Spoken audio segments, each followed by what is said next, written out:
வணக்கம் நண்பர்களே. இன்று உங்களுக்கு காளியம்மன் மற்றும் தரிகாசுரனுடைய கதையை கூறப்போகிறேன். தரிகாசுரன் மிகவும் பலம் வாய்ந்த ஒரு நபர்.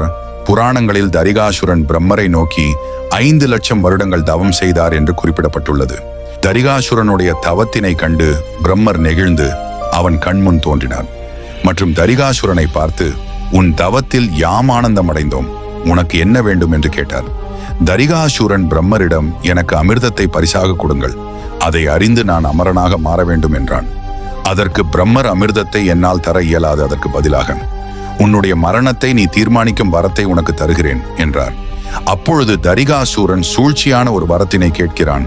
பிறந்ததிலிருந்து ஆண்கள் முகத்திலே முழிக்காத ஒரு 16 வயது நிரம்பிய இளம் பெண்ணால் தான் எனக்கு மரணம் நிகழ வேண்டும் என்று. பிரம்மரும் அப்படியே ஆகட்டும் என்று தரிகாசுரனுக்கு வரமளித்தார்.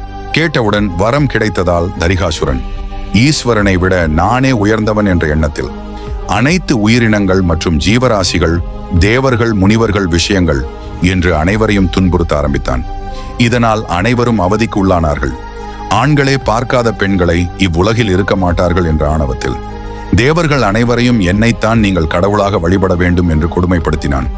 ஒரு கட்டத்தில் தரிகாசுரன் கொடுமை தாங்காமல் தேவர்கள் அனைவரும் சிவபெருமானின் நாடினார்கள்.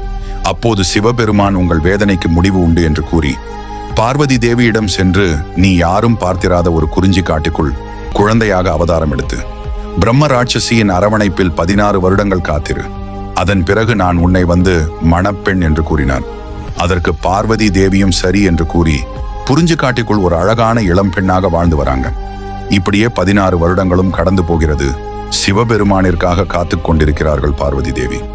அப்போதுதான் தன்னுடைய திருவிளையாடலை ஆரம்பிக்கிறார் சிவபெருமான். நாரத முனிவரை அழைத்து குறிஞ்சி காட்டிற்குள் ஒரு இளம் பெண் இருப்பதாகவும் அவரை நான் திருமணம் செய்ய போவதாகவும் தரிகாசூரனிடம் கூறு என்று சிவபெருமான் நாரத முனிவரிடம் கூறினார். அதே போல் குறிஞ்சி காட்டிற்குள் ஒரு அழகிய இளம் பெண் இருக்கிறாள் என்பதனையும் அவரை சிவபெருமான் திருமணம் செய்ய போவதாகவும் தரிகாசூரனிடம் கூறினார் நாரத முனிவர். சிவபெருமான பழிவாங்கணும் என்கிற எண்ணத்தோடு சிவபெருமான் திருமணம் செய்ய போகும் அந்த பெண்ணினை நான் மணக்கப் போகிறேன் என்று கூறி குறிஞ்சி காட்டுக்கு விரைந்து செல்கிறார். ஆனால் அங்கு பார்வதி தேவி சிவபெருமான் வருகைக்காக காத்திருந்து அவர் வராததால் மிகவும் ஆத்திரத்துடன் இருக்கிறார். அப்போது அங்கு சென்ற கரிகாசுரன், விண்ணுலகம், மண்ணுலகம், பாதாள உலகம் என 3 உலகங்களுக்கும் நான் தான் கடவுள், அதனால நீ என்ன திருமணம் செஞ்சுக்கணும் சொல்லிட்டு அந்த இளம் பெண்ணிடம் வற்புறுத்தி அவள் கைகளை பிடித்து அவளை கடத்தி செல்ல முயற்சிக்கிறான் தரிகாசுரன். அப்போதுதான் இளம்பெண் உருவத்தில் இருந்த பார்வதி தேவி மகாகாளியாக அவதாரம் எடுக்கிறாங்க. கோவத்தில் உச்சத்தில் இருந்த காளி சிவந்த கண்களுடைய நாக்கை வெளியீட்டையும் தன்னோட சுயரூபத்தை காட்டுகிறார்கள். தரிகாசூரனுக்கு அங்கு என்ன நடக்குதுன்னு சுத்தமா புரியல. உடனே காளி தேவி, நீ பிரம்மரிடம் வாங்கிய வரத்தினை நினைவு கூர் என்றார். அப்போதுதான் தன்னை அழிப்பதற்காக காளி தேவி அவதாரம் எடுத்திருக்கிறார்கள் என்று அவனுக்கு புரிகிறது. அடுத்த நொடியே காளி தரிகாசுரன் தலையினை கொய்தார்கள். இருப்பினும் அவனுடைய இரத்த துளிகளில் இருந்து நிறைய தரிகாசுரங்கள் உருவாகத் தொடங்கினார்கள். ஆகையால் கரிகாசுரன் தலையினை கொய்த இரத்தத்தை தனது கூர்மையான பருக்களால் குடிக்க ஆரம்பித்தார்கள். கரிகாசூரன் குருதியினை உட்கொண்டதால் காளி தேவிக்கும் அரக்க குணம் வந்துவிட்டது. அதே வெறியுடன் கரிகாசூரன் இரத்தத்திலிருந்து தோன்றிய அனைத்து அசுரர்களையும் கொன்று குவித்தார்கள்.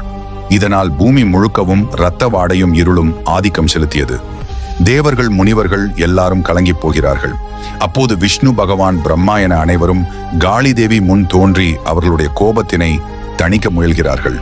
ஆனால் அவர்கள் யாராலும் அது முடியவில்லை. இறுதியாக சிவபெருமானிடம் சென்று காளி தேவியினால் ஏற்படும் விளைவுகளை எடுத்துரைத்து அவரை அழைத்து வருகிறார்கள். அங்கு இருக்கும் அனைத்து அசுரர்களையும் ஒன்று அவர்களின் மண்டை ஓட்டை மாலையாகவும் தரிகாசுரன் தலையினை கையில் ஏந்தியபடியும் மிகவும் உக்கரத்துடன் நின்று கொண்டிருந்தார்கள் காளி தேவி. சிவபெருமான் அருகில் சென்று பேசுகிறார். ஆனால் காளி தேவி சிவபெருமானை தரையில் சாய்த்து அவர் நெஞ்சில் மீது காலை வைத்து நிற்கிறார்கள். சிறிது நேரத்தில் அவர்கள் கோபம், உக்கிரம் அனைத்தும் நீங்கி மீண்டும் பார்வதி தேவியாக மாறினார்கள். இதன் காரணமாகவே நாம் பார்க்கும் பெரும்பாலான புகைப்படங்களில் காளி தேவி சிவபெருமானை மிதித்துக் கொண்டு நிற்பது போல் இருக்கிறார்கள். அன்றிலிருந்து காளி தேவியை மாந்திரிகத்திற்கும், ஒரு போருக்கு முன்பாக காணிக்கை கொடுக்கும் தெய்வமாகவும், ஒரு போட்டிக்கு முன்பாக வெற்றியினை அளிக்கும் தெய்வமாகவும் மக்களால் வழிபடப்படுகிறார்கள். மற்றும் பெரும்பாலான அமாவாசை நாட்களில் காளி தேவியினை சரியான முறையில் வழிபட்டால் மிக அதிகமான பலன்களை பெறலாம். இந்த மாதிரி வீடியோஸ் எல்லாம் பார்க்கணும்னா டிவைன் ஸ்டோரை சப்ஸ்கிரைப் பண்ணிக்கோங்க.